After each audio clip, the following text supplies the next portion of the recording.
Is God trustworthy? Hi, I'm Sarah. And I'm Mary Beth. Join us as we seek to answer this question through wholehearted conversation. Discover the wit and wisdom that comes from being anchored in Christ and connected to one another. This is Trustworthy.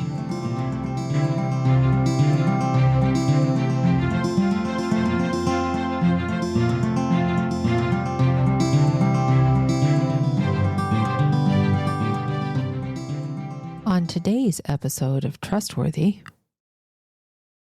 so God is commanding us to sit down and break bread and have conversation with people.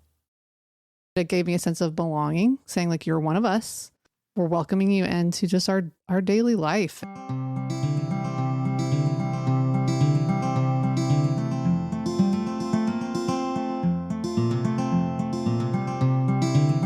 Well, hello there, Mary Beth. Welcome back to Trustworthy Land, Sarah. I'm so happy to be here. What are we going to talk about today? We're going to talk about hospitality. We decided to take a little lighter topic in this episode, as the last episode we covered was heavier. And just like the ebb and flow of the ocean in our logo, do you see how I'm making some connections here? I like it. Sometimes life is light, sometimes it's heavy. That's right. So hospitality, what is that? Ooh, I love words. And so I like to look them up in the dictionary. It's a good place to go to look them up. It is. So the definition of hospitality from dictionary.com is the friendly reception and treatment of guests or strangers, the quality or disposition of receiving and treating guests and strangers in a warm, friendly, generous way. That's awesome. I love just hearing the definition. It makes me feel welcome. Warm, friendly, and generous. Yeah. So hospitality is something that we were thinking of discussing because, well, for a few reasons. You actually mentioned this a couple episodes ago to a degree. Oh, yes. The meal planning. Yeah. Uh-huh. Don't worry. This is not a meal planning episode. Don't tune out. Well, it's also one of the things that we are called to in scripture is to show hospitality. So when I think of hospitality, or when you think of hospitality in this day and age, sometimes that might evoke some perfection stumbling blocks in our mind, this age of social media. Stress, yeah. Anxiety. Yeah. I mean, there's at least in my algorithm of my social media feeds, it is often what I would call over the top, high cost, high investment, picture perfect parties and elaborate tablescapes and all these things. Which so am I going to have to share my Pinterest boards for this? Because do you have them? Of course. Nice. So yeah, it's not that those things are bad. I definitely have Pinterest pages. Please don't look them up. But we're not talking about living up to this unreachable expectation of perfect hospitality and making sure everything is Instagram worthy. That's not what true hospitality is. Although, can I have a true confession? I have a really beautiful picture of a very beautiful fruit tart that I made during the pandemic.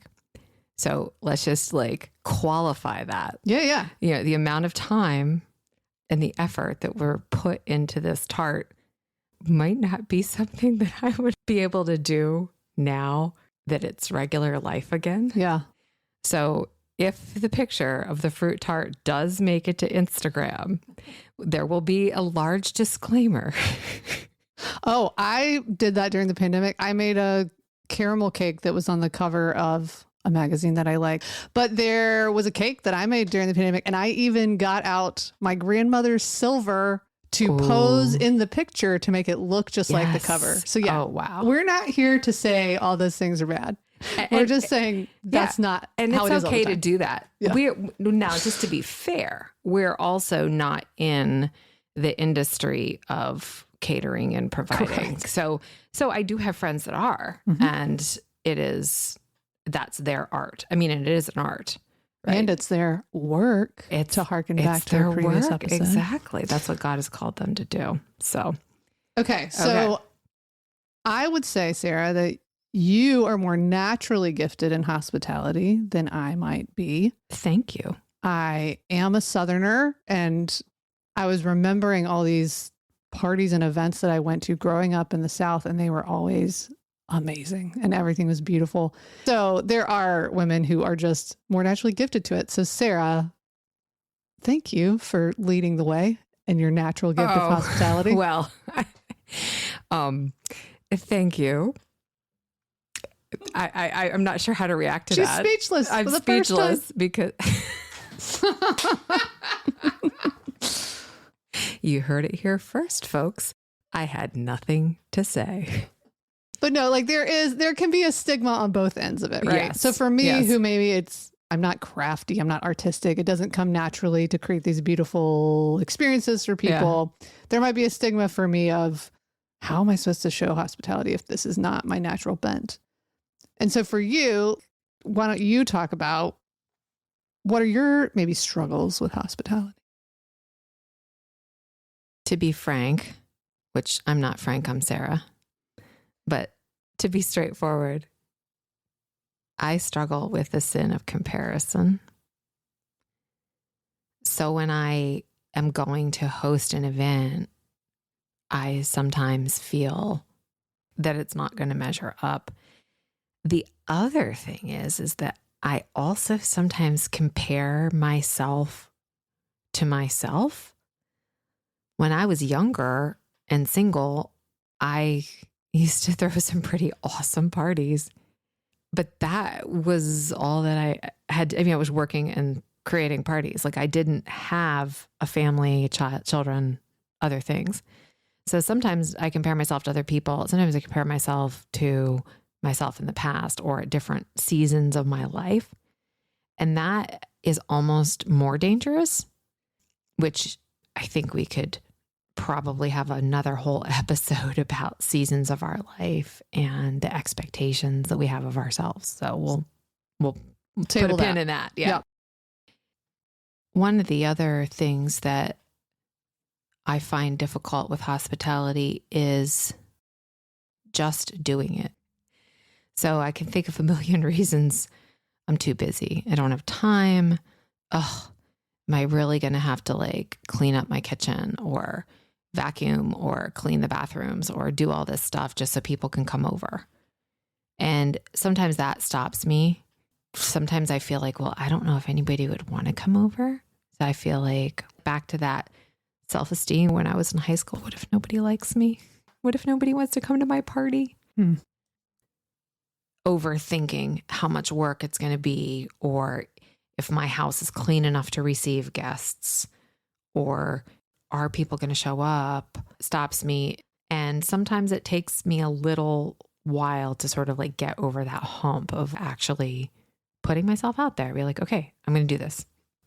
How about you? What are some things that sort of bring up frustration for you around the idea of hospitality? Opposite to what you said, I don't care if people see the mess in my house, which you know firsthand because you come over for small group every week. There are dishes in the sink. My struggle is more, I don't know, I tend to be a little Martha, right? We have to hustle around and make sure everyone has everything. And I'm worried about the details of the flow of, is this food at the right temperature and all the things, instead of just enjoying the people and making sure there's connection happening with people, not all of the details of the event. Yeah. So I think I get too caught up in thinking I don't know how to execute this very well while also connecting with people. That's the hump for me, is how do we do both at the same time? What does the Bible say about hospitality? God has called us to it, and he will be faithful in it. There is a pastor called John Mark Comer, who some of you may know of, and he has an organization called Practicing the Way. I highly recommend you check it out. One of the things he teaches on is the importance of hospitality. And so I'm just going to read a couple sentences from how he explains it. The table is a very ordinary place, so routine and everyday it is easily overlooked as a place of life-changing community. By setting a table and sharing a meal, we provide the context for which people feel loved, where people feel heard, a place where God's Spirit can move. The practice of eating and drinking is central to the kingdom of God. Jesus ate with the lost. Jesus ate with community. Jesus ate with God. That also reminds me of just, there's so many examples in the New Testament of how, well, in the Old Testament too, really, of how hospitality is demonstrated. Let's take a look at maybe some different things that we can learn from Scripture about what true hospitality actually is. I think of the early church and how they broke bread together in their homes, and they were truly living kind of life in life. Mm-hmm. And it's something that Scripture tells us, Paul tells us, be hospitable to one another. Yeah. Romans 12, Paul is writing in this section, starting at verse 9, he talks about love must be sincere and all the things to do if you're going to be loving. One of the things in here is share with the Lord's people who are in need, practice hospitality. Mm-hmm. That's pretty clear. In 1 Peter 4, 9 and 10, offer hospitality to one another without grumbling. Each of you should use whatever gift you have received to serve others as faithful stewards of God's grace in its various forms. And of course, there's Hebrews 13 too. Don't forget to show hospitality to strangers. For some of you who have done this have entertained angels without realizing it. Mm-hmm. If hospitality is a command, but also I think a gift, an enabling, whatever the right terminology is. Equipping. There you go. What does that mean for daily Christian life? We know we're supposed to be doing it. Mm-hmm. How does God show up in that?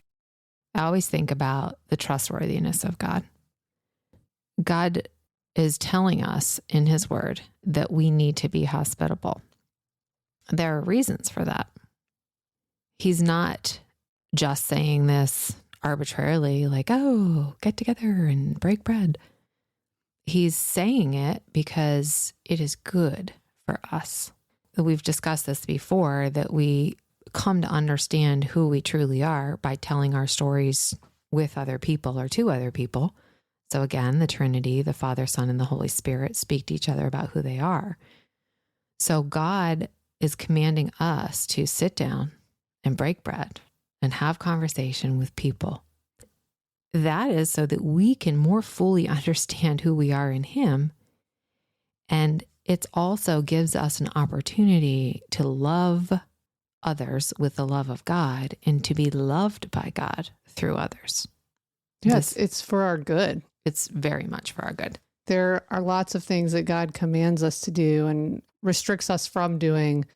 Hospitality is one of those things that we are instructed to do, and it is a benefit. God doesn't give us these instructions to be spiteful or whatever the negative connotation might be.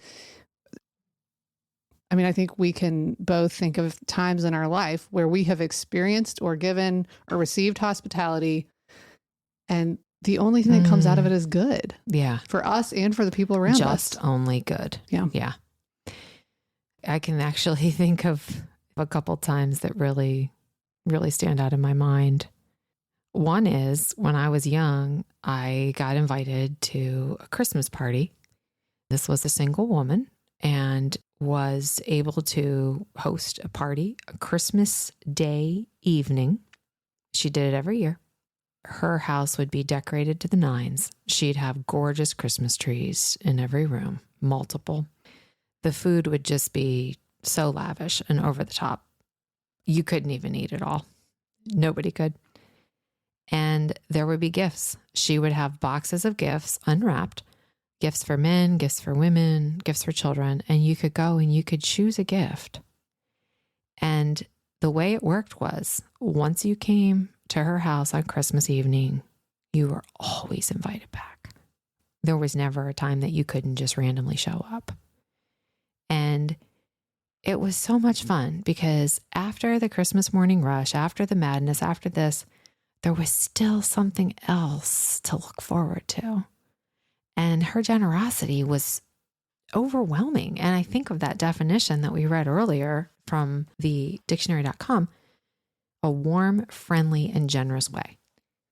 That made such an impression on me that some of those things I've actually recreated in my own life. Hosting a party, a Christmas party for some kids with Christmas trees, more than one, decorated, and gifts for everybody and lots of food. And that has been a huge blessing for myself and my family, and of course for the people attending, but I don't know if they're getting as much out of it as we are because it's so much fun. Well, it's more blessed to give than to receive. I think plays into hospitality as well. There's a lot of it that all ties together. I was thinking of examples in my own life where I've experienced hospitality. And one of them that comes to mind is when I was single and a part of a solid small group at my church at the time. One of the things that demonstrated to me hospitality was people who invited me in and asked for my help with things. So I had friends who, she was throwing her husband a birthday party and she said, "Hey, can you come help me set up for the party?" So she's inviting me into their demonstration of hospitality. You know, I didn't have a house to throw a party. We're doing it at their house, but I was part of welcoming people and helping with that process. So I think that kind of inviting in and saying, you know what, it not only gave me a purpose in that community of serving and helping, but it gave me a sense of belonging, saying like, you're one of us. We're welcoming you into just our daily life and our needs and kind of valuing me as a person and me as part of their community. And so I think that both of those are great demonstrations of hospitality. The warm, welcoming party that you mentioned and that you can now carry on to the next generation is a great example. And then another example of how it can look a little different is just inviting someone in to whatever it is that is going on in your life and giving them a sense of belonging.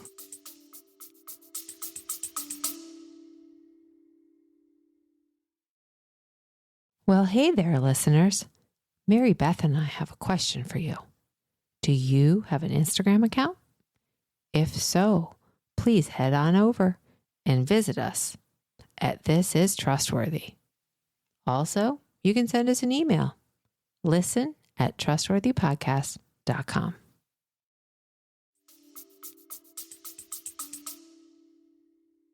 That story that you shared reminds me of 1 Thessalonians 2:8.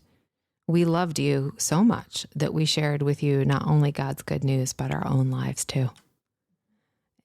And I think that when we can invite people into our lives, we are more able to show the love of God to them and to share the good news. And it's also very good for us. I was recently reading a study that was done, and we'll put a link to this in our show notes. They surveyed 2,000 people in the UK in 2016. And again, this would be pre-pandemic. But they asked them, how often do you eat with someone that you don't live with? And the results were a little surprising, I thought, especially pre-pandemic. And this is what this is a quote from the study. As you would expect, most people did have meals with family and friends at least sometimes. And that was 93% of respondents. But even so, 15% said they hadn't had a meal with another family member in the last 6 months. 30% said they hadn't had a meal with a best friend in the last 6 months. And 45% hadn't had a meal with an old friend. They also asked how often they ate with people other than immediate family. Nearly 70% said they had never had a meal with a neighbor. Wow. 15% never had a meal with a work colleague.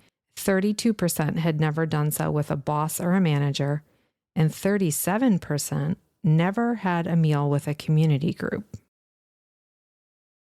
As many as 65% felt that there was someone that they should make more effort to see or spend time with, and 75% thought that was best done by sharing a meal. So there's a gap there, and we know we need to do it. And again, this is pre-pandemic.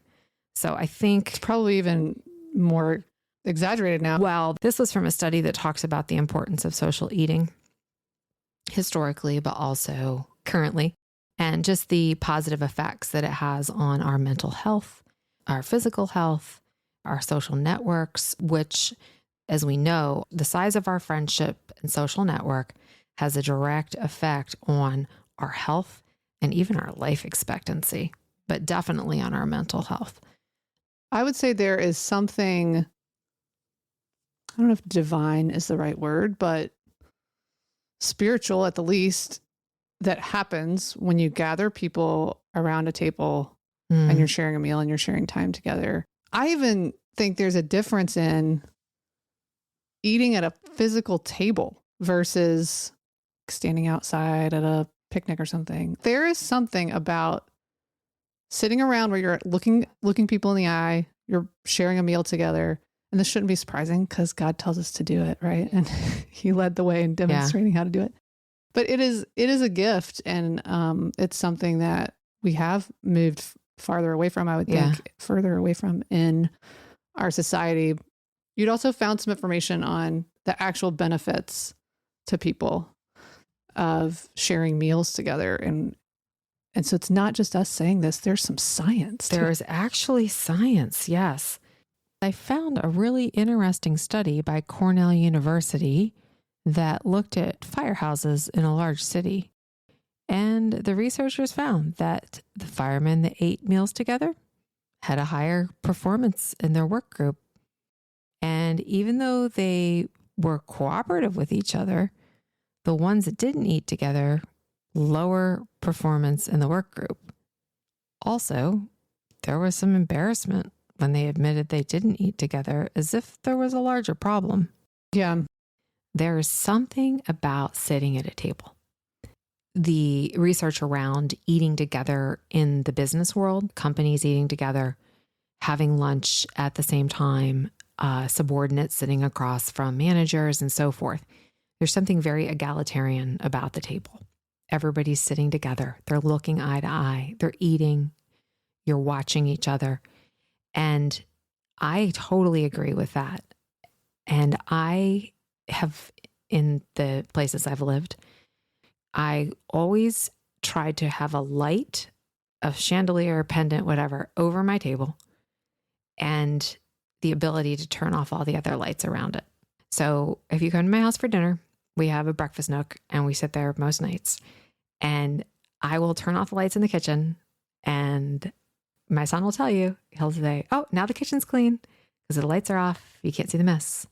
But there's a warm light that's shining just over the table. Just having the dimmed lights around you creates this oasis. And it just really makes you feel like you're having this experience that's different and that you're part of something special. So I'm definitely behind the sitting around at a table. Yeah.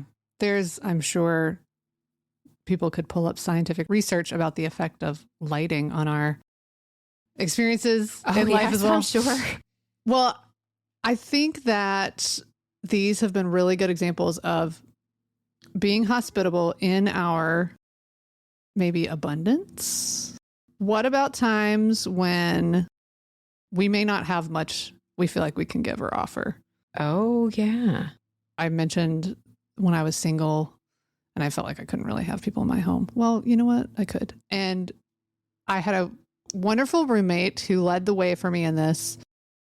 She is a connector of people. And we started, she started this group that we affectionately called WWFG, Weekly Wednesday Food Group, where it was a bunch of us. We were, 20 somethings at the time working. And every Wednesday we would each bring one ingredient to contribute to a dish, and we'd rotate people at people's apartments, and we would just cook together and share a meal together. And it was a reliable touch point of, people kind of came in and out of, you can come one week, you can't come the next week, whatever it might be. But it was a place of community, a place of fellowship, and it was an intentional decision to say, come into each other's homes. We may not be able to cook steak dinners for each other all the time, but we can bring some avocados. How are we able to be, or how can we be hospitable when we don't have much to offer? I think of the story about the loaves and fishes and how this little boy had it. The disciples brought it to Jesus and he just multiplied it. There was a time in my life when I was not able to support myself and my son in the way that I would have liked to or needed to because of circumstances. And so I was able to avail myself of the county assistance programs, and I got some food stamps. And I had a good group of friends that really helped me through some tough times, and I wanted to thank them, but I was dealing with reduced means at that time. And so I started cooking a meal and inviting my friends over. And I could provide the food because I was a couponer and a sale flyer aficionado. So I did very well stretching those food stamp dollars. And I would usually roast a chicken and cook this big meal, and they would just come and they might bring a bottle of wine, which you cannot buy in food stamps. One time my friend brought me a ginormous tub of all free and clear laundry pods, which you cannot buy with food stamps. So anyway, all of that aside to say, those times are so special to me. And I look back, I was living in a really small place. We were very crowded around the table, really close together. Once you got in, you couldn't really get out. But we were together, and the stories and the laughter and the camaraderie is something that I will cherish for my entire life. So I just look back on that and I'm so thankful to God for just blessing me.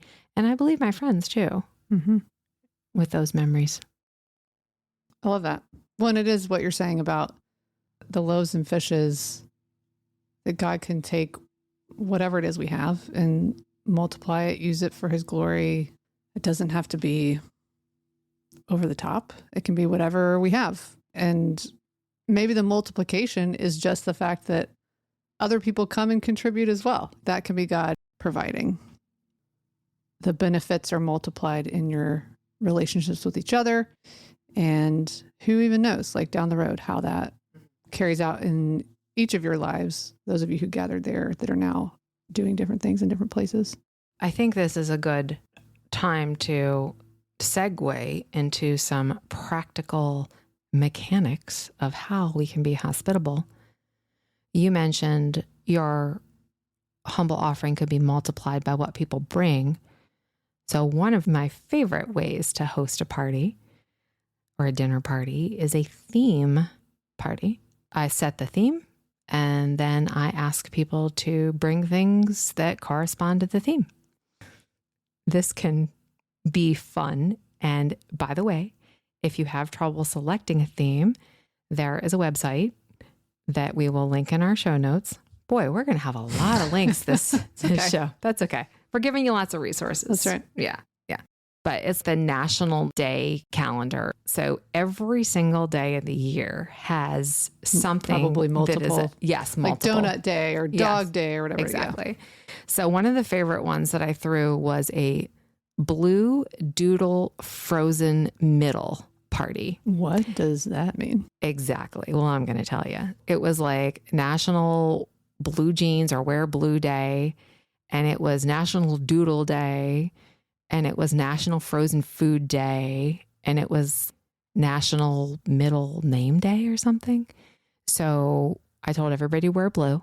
And when they got to the house, I had them put on a name tag with their middle name. And so we all had to call each other by their middle name, which was interesting because some of us had the same middle name.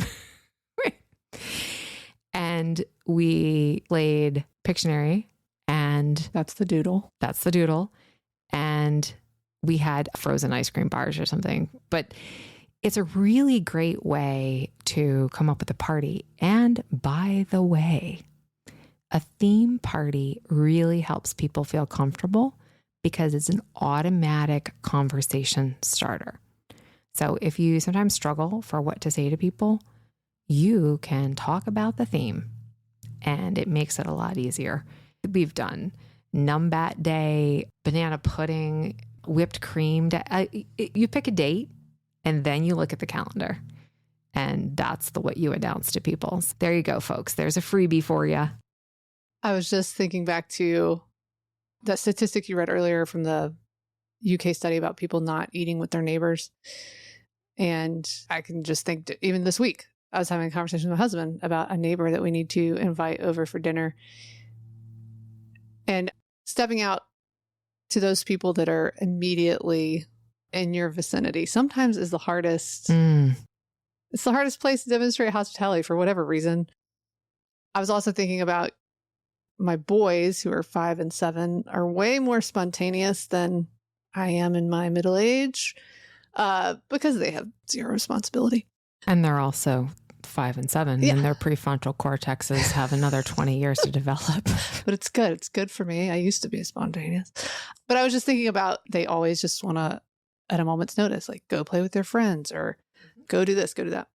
And so I think another way to invite people in and demonstrate, even just open the door to hospitality, that it might not be a meal initially. It might just mean that the relationship building is taking the 5 seconds to text that mom in the neighborhood saying, hey, my son's been talking about wanting to play with your son for a while. Let's pick a time and make it happen.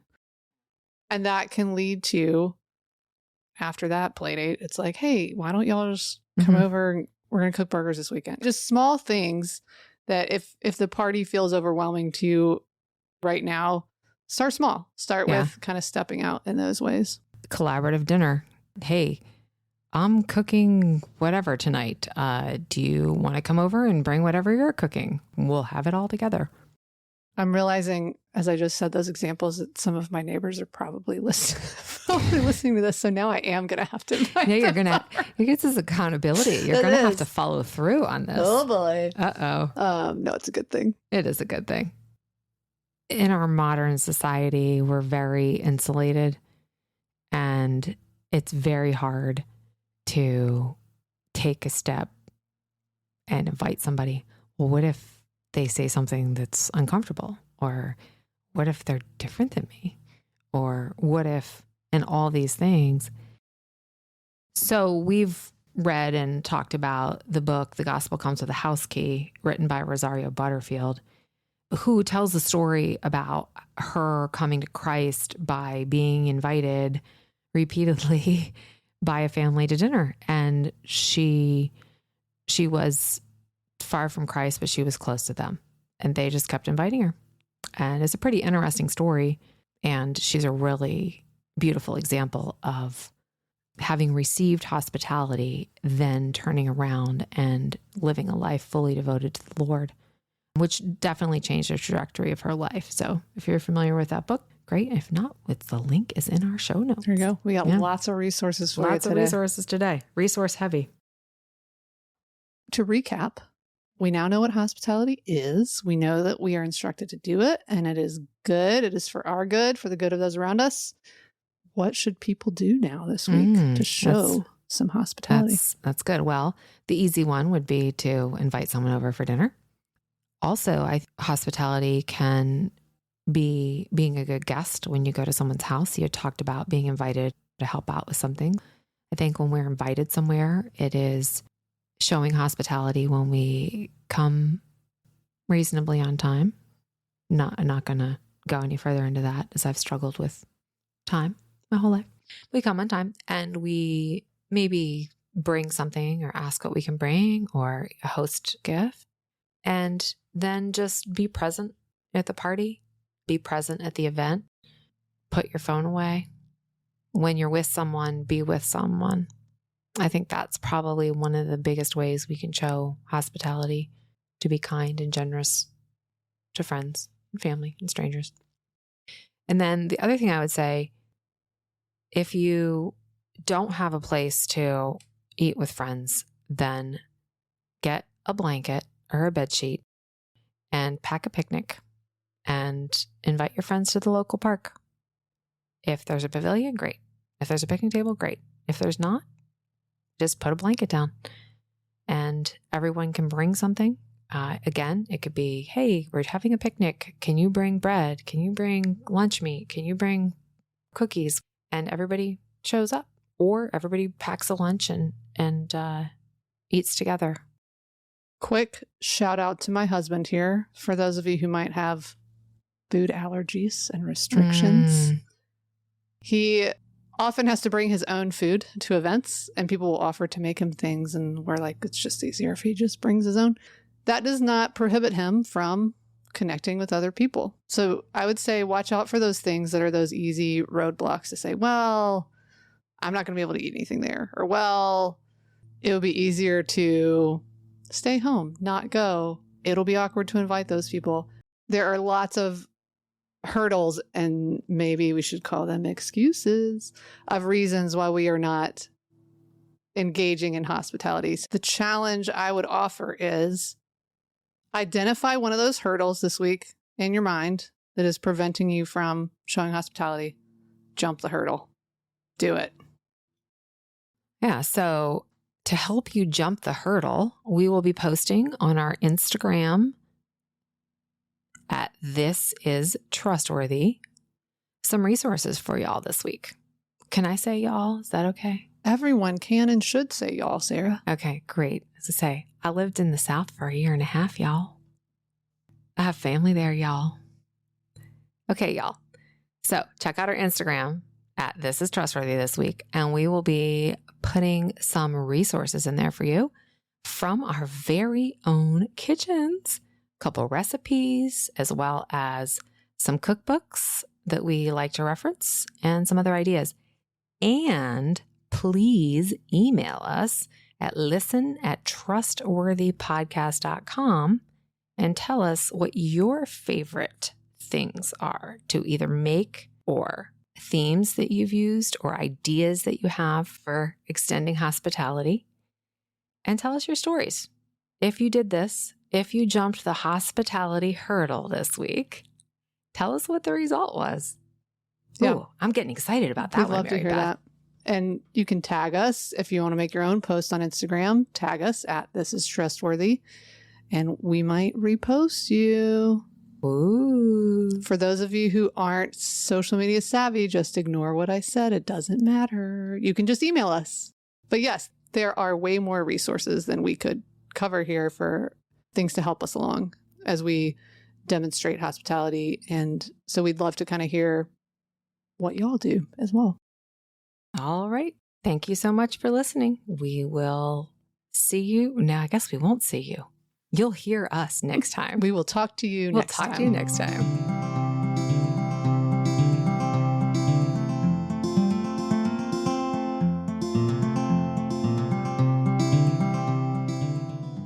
First Thessalonians 2:8. We loved you so much that we shared with you not only God's good news, but our own lives too. Thank you for listening to this episode of Trustworthy. Believe it or not, we are getting close to the end of our first season. Mary Beth and I want to answer your questions. Please send any questions you might have about any of the topics we've talked about, or just whatever, to listen@trustworthypodcast.com. In our last episode, we will be answering your questions. Until next week, this is Trustworthy.